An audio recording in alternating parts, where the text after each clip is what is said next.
Assalamualaikum warahmatullahi wabarakatuh. Let me introduce myself. My name is Elvi Yonanda. You can call me Elvi. I'm from PBIC. I would like to explain my answer for mid test speaking for general comment. The question number 1. Do you agree with this definition of speaking? Speaking is to say something by using. Please explain your answer by using your own sentence. My answer is yes, I agree with this definition because speaking skill is a skill to say something for feeling and mind expressed through the sequence of sounds of pronunciation, vocabularies and pairs and sentence or grammar. They contain meaning, pragmatics and semantics according to the functional and social convention in a certain language. The question number 2. When we learn speaking skill, what knowledge should be learned and why should we learn the knowledge? Please explain your answer using your own sentence. My answer number 2.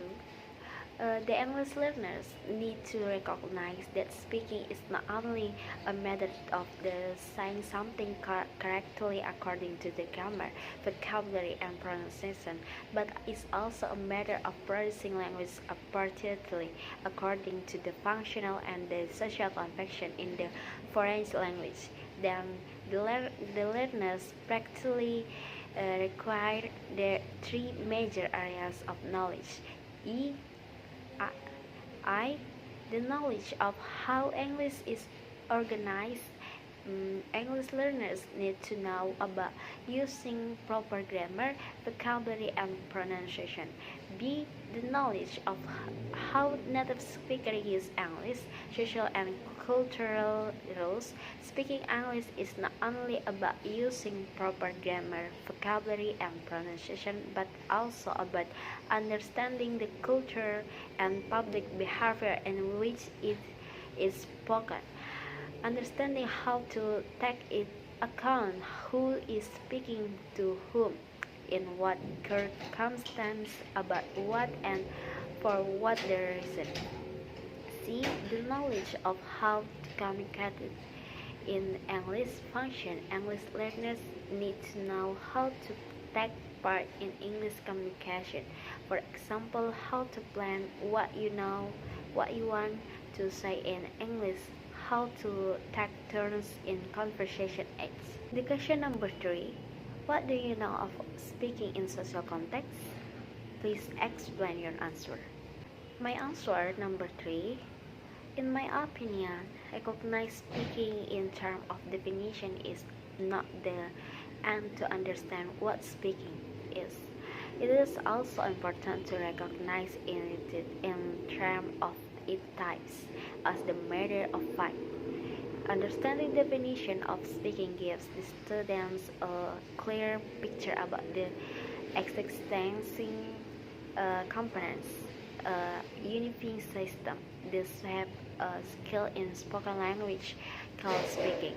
On the other hand, identifying acts of speaking would like to see how speaking is employed for communicating ideas and building relationships in social lives. Born category speaking into two types, monologue and dialogue. Monologue is a kind of speaking which is normal found in our social lives, as in speech, lecture, and news broadcasts.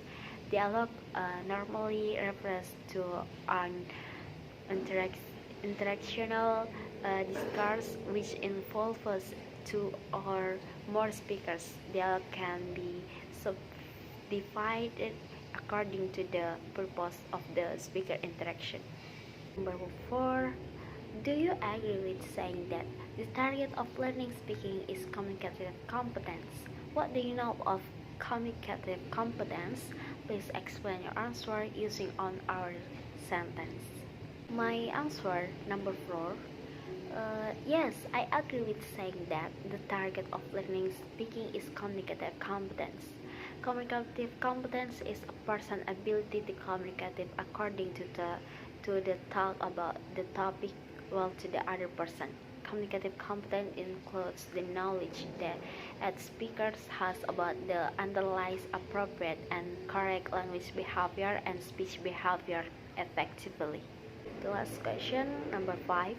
When teaching speaking skill, English teachers are likely to use a good teaching method, and one of the suggested methods is CLT. Do you agree that CLT is one of good method for teaching speaking skill? Why? What do you know of CLT? Please explain your answer using your own sentence. Answer number 5. Yes, I agree with that. CLT is one of good method for teaching speaking skill because CLT is that it provides a systematic to functional as well as a structural aspect of language. This into a more fully communicative view to attain communicative competence. CLT have two procedure that is pre-communicative procedure and communicative activities. I think that's all. Thank you for wassalamualaikum warahmatullahi wabarakatuh.